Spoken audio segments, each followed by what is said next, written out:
Welcome back to our channel. ಎಲ್ಲರೂ ಹೇಗಿದ್ದೀರಾ? ಚೆನ್ನಾಗಿದ್ದೀರಾ ಅಂತ ಭಾವಿಸ್ತಾ ಇದ್ದೀನಿ. ಇವತ್ತಿನ ವಿಡಿಯೋದಲ್ಲಿ ನಾನು ಕ್ಯಾರೆಟ್ ಹಲ್ವಾ, ಹಬ್ಬದ ಅಡುಗೆ ಕ್ಯಾರೆಟ್ ಹಲ್ವಾ ಹೇಗೆ ಮಾಡೋದು ಅಂತ ತೋರಿಸ್ತೀನಿ. ಕ್ಯಾರೆಟ್ ಹೋಳಿಗೆನ ತುಂಬ ಈಸಿಯಾಗಿ ಮಾಡ್ಕೊಬೋದು, ಮಕ್ಕಳಿಗೆ ಇಷ್ಟ ಆಗುತ್ತೆ. ಯಾವ ಮಕ್ಕಳು ಕ್ಯಾರೆಟ್ನ ತಿನ್ನಲ್ಲ ಅಂತಾರೆ, ಅವ್ರಿಗೆ ಈ ಥರ ಸ್ವೀಟ್ ಮಾಡಿಕೊಟ್ರೆ ಈಸಿಯಾಗಿ ತಿಂತಾರೆ, ಇಷ್ಟಪಟ್ಟು ತಿಂತಾರೆ. ಮತ್ತು ಕ್ಯಾರೆಟಲ್ಲಿ ವಿಟಮಿನ್ ಸಿ ಇರೋದ್ರಿಂದ ಹೆಲ್ತಿಗೂ ತುಂಬ ಒಳ್ಳೆಯದು. ಬನ್ನಿ ಹೇಗೆ ಮಾಡೋದು ಅಂತ ನೋಡೋಣ. ನಾನಿಲ್ಲಿ ಅರ್ಧ kg ಅಷ್ಟು ಮೈದಾ ಹಿಟ್ಟು ತೊಗೊತಾ ಇದ್ದೀನಿ. ನಾನಿಲ್ಲಿ ಜಾಸ್ತಿನೇ ಮಾಡ್ಕೊತಾ ಇದ್ದೀನಿ, ಯಾಕಂದರೆ ನನ್ನ ಮಕ್ಕಳಿಗೆ ಇಷ್ಟ. ಹಾಗಾಗಿ 2 ದಿನ ಇಟ್ಟರೂ ಕ್ಯಾರೆಟ್ ಹೋಳಿಗೆ ಏನು ಹಾಳಾಗಲ್ಲ.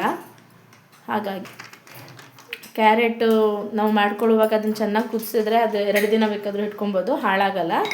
ಹಾಗಾಗಿ ನಾನಿಲ್ಲಿ ಸ್ವಲ್ಪ ಜಾಸ್ತಿನೇ ಮಾಡ್ಕೊತಾ ಇದ್ದೀನಿ, ಮಕ್ಕಳು ಇಷ್ಟಪಟ್ಟು ತಿಂತಾರೆ. ಹಾಗಾಗಿ ಉಪ್ಪು ಹಾಕ್ಕೊತಾ ಇದ್ದೀನಿ, ರುಚಿಗೆ ತಕ್ಕಷ್ಟು. ಸ್ವಲ್ಪ ಹಾಕ್ಕೊಳ್ಳೋಣ,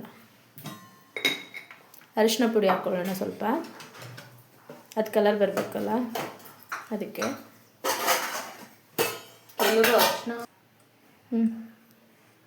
ಸ್ವಲ್ಪ ಅರಿಶಿನ, ಕೆಲವರು ಹಾಕ್ಕೊಳ್ಳಲ್ಲ, ನಾವಿಲ್ಲಿ ಕಲರ್ ಬರಲಿ ಅಂತಲೇ ಸ್ವಲ್ಪ ಹಾಕ್ಕೊತಾ ಇದ್ದೀನಿ. ಉಪ್ಪು ಮತ್ತು ಅರಿಶಿನ ಪುಡಿ ಹಾಕ್ಕೊಂಡು ಚೆನ್ನಾಗಿ ಮಿಕ್ಸ್ ಮಾಡ್ಕೊಳ್ಳೋಣ, ಅದೆಲ್ಲ ಹೊಂದಬೇಕಲ್ಲ.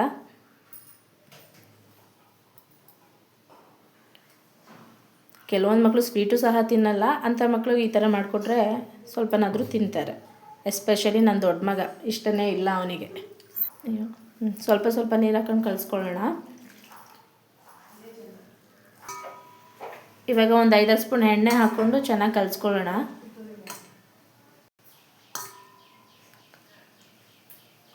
ಕಲಿಸ್ತಾ ಇರುವಾಗ ಸ್ವಲ್ಪ ನೋಡ್ಕೊಂಡು ಎಣ್ಣೆ ಬೇಕಾದಲ್ಲಿ ಹಾಕ್ಕೊಂಡು ಕಲಿಸ್ಕೊಬೇಕು. ಈ ಥರ ಬಡ್ದು ಚೆನ್ನಾಗಿ ಕಲಿಸಿ ಹಾಕಿ ಚೆನ್ನಾಗಿ ಬಡ್ಕೊಂಡಿದ್ದೀನಿ. ಈಗ ಮತ್ತೆ ಒಂದು 2 ಸ್ಪೂನ್ ಎಣ್ಣೆ ಹಾಕಿ ಕಲಸಿಟ್ಬಿಡ್ತೀನಿ. ಈ ಥರ ಸಾಫ್ಟಾಗಿ ಕಲಿಸ್ಕೊಂಡಿದ್ದೀನಿ.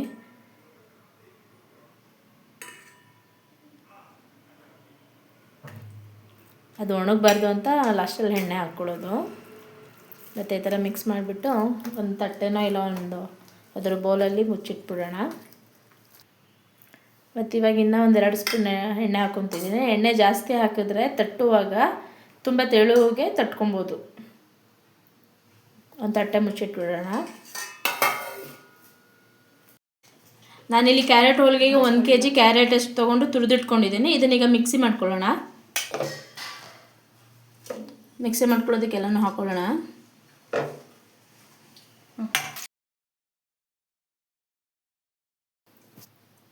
ಸ್ವಲ್ಪ ನೀರು ಹಾಕ್ಕೊಂಡು ಮಿಕ್ಸಿ ಮಾಡ್ಕೊಳ್ಳೋಣ. ಕ್ಯಾರೆಟ್ನ ಮಿಕ್ಸಿ ಮಾಡಿ ಹಾಕ್ಕೊಂಡಿದ್ದೀವಿ. ಸ್ವಲ್ಪ ನೀರು ಹಾಕ್ಕೊಂಡು ಮಿಕ್ಸಿ ಮಾಡ್ಕೊಂಡಿರೋದನ್ನು ಬಾಣಲಿಗೆ ಹಾಕ್ಕೊಂಡಿದ್ದೀನಿ. ಚೆನ್ನಾಗಿ ಬಾಡಿಸ್ಬೇಕು, ನೀರಿರೋದೆಲ್ಲ ಹೋಗಬೇಕು, ಅಲ್ಲಿವರೆಗೂ ಬಾಡಿಸ್ಕೊಳ್ಳೋಣ. ನೀವು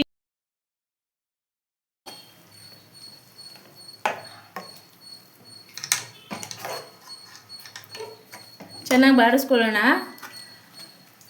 ನೋಡಿ, ಸ್ವಲ್ಪ ಸ್ವಲ್ಪ ನೀರು ಹೋಗ್ತಾ ಇರುತ್ತೆ, ಅಲ್ಲಿವರೆಗೂ ಬಾಡಿಸ್ಕೊಳ್ಳೋಣ. ಸಾಫ್ಟ್ ಆಗುತ್ತೆ ಅದು ನೀರು ಹೋದ್ಮೇಲೆ.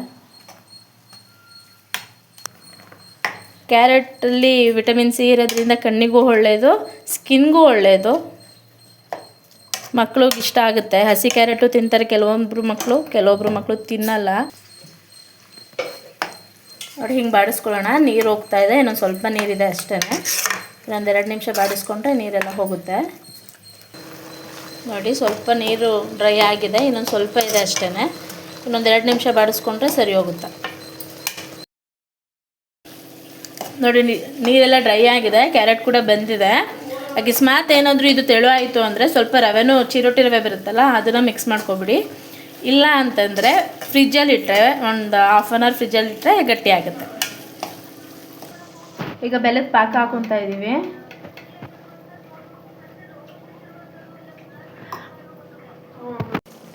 ಇವಾಗ ಕ್ಯಾರೆಟ್ ಎಲ್ಲ ಆಗಿದೆ, ಬೆಲ್ಲದ ಪಾಕ ಹಾಕೋತಾ ಇದ್ದೀವಿ. ಬೆಲ್ಲದ ಪಾಕನ ಸೋಸ್ಬಿಟ್ಟು ಹಾಕ್ಕೊತಾ ಇದ್ದೀನಿ. ಹಾಗೆ ಹಾಕ್ಕೊಂಡ್ರೆ ಕಸ ಎಲ್ಲ ಇರುತ್ತೆ. ನೋಡ್ಬಿಟ್ಟು ಹಾಕ್ಕೊಳ್ಳಿ, ಎಷ್ಟು ಬೇಕಾಗುತ್ತೆ ಅಷ್ಟು. ತುಂಬ ತೆಳು ಬೇಕಾಗಲ್ಲ, ಇಷ್ಟಿದ್ರೆ ಸರಿ ಹೋಗುತ್ತೆ. ಇದು ಸ್ವಲ್ಪ ಬಾಡುತ್ತಲ್ಲ ಮತ್ತೆ, ಆಗ ಗಟ್ಟಿ ಆಗುತ್ತೆ. ಏಲಕ್ಕಿ ಪೌಡರ್ ಹಾಕ್ಕೊತಿದ್ದೀನಿ ಫ್ಲೇವರಿಗೋಸ್ಕರ. ಈ ಬೆಲ್ಲದ ಪಾಕ ಹಾಕಿದ್ಮೇಲೂ ಸ್ವಲ್ಪ ಬಾಡಿಸ್ಕೊಬೇಕು, ಅದು ಗಟ್ಟಿ ಆಗಬೇಕು.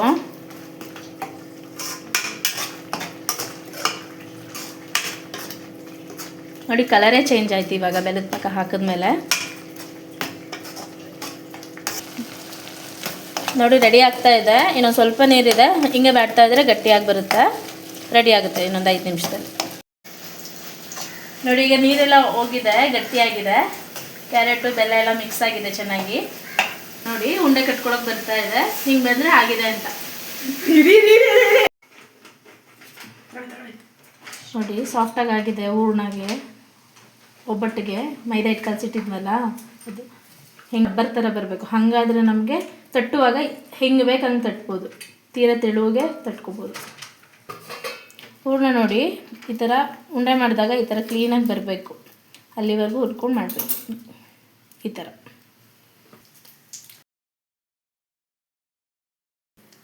ಮೈದಾ ಹಿಟ್ಟನ್ನ ತೊಗೊಂಡು ಈ ಥರ ಕೈಯಲ್ಲಿ ಅಗಲ ಮಾಡಿಕೊಂಡು ಮಾಡಿಟ್ಕೊಂಡಿರೋಂಥ ಹೂರಣನ ಹಾಕಿ ಕ್ಲೋಸ್ ಮಾಡ್ಕೊಳ್ಳೋಣ. ಕ್ಲೋಸ್ ಮಾಡಿಕೊಂಡು ಎಣ್ಣೆ ಪೇಪರ್ ಮೇಲಾದ್ರೂ ಇಲ್ಲ ಬಟರ್ ಪೇಪರ್ ಮೇಲಾದರೂ ಮಾಡ್ಕೊಬೋದು. ಇಲ್ಲ ಅಂದರೆ ನೀವು ಬಾಳೆ ಎಲೆ ಮೇಲೆ ಕೂಡ ತಟ್ಕೊಬೋದು, ತೆಳುಗೆ ತಟ್ಕೊಬೋದು. ನೋಡಿ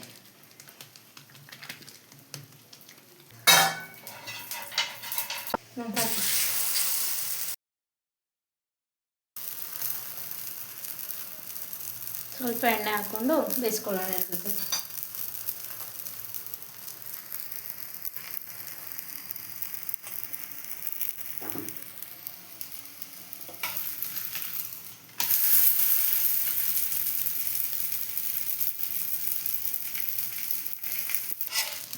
ಎರಡು ಸೈಡು ಬೆಂದಾಗಿದೆ.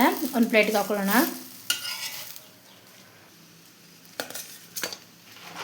ಬಿಸಿ ಬಿಸಿ ಕ್ಯಾರೆಟ್ ಹೋಳಿಗೆ ರೆಡಿಯಾಗಿದೆ. ಬೇಳೆ ಒಬ್ಬಟ್ಟು ಮಾಡಿ ಬೇಜಾರಾಗಿದ್ದರೆ ಈ ಥರ ಒಂದು ಸಲ ಟ್ರೈ ಮಾಡಿ, ಚೆನ್ನಾಗಿರುತ್ತೆ ಟೇಸ್ಟು. ಹೀಗೆ ಪೂರ್ತಿ ವಿಡಿಯೋ ನೋಡಿ ಸಪೋರ್ಟ್ ಮಾಡ್ತಾಯಿರಿ. Thank you.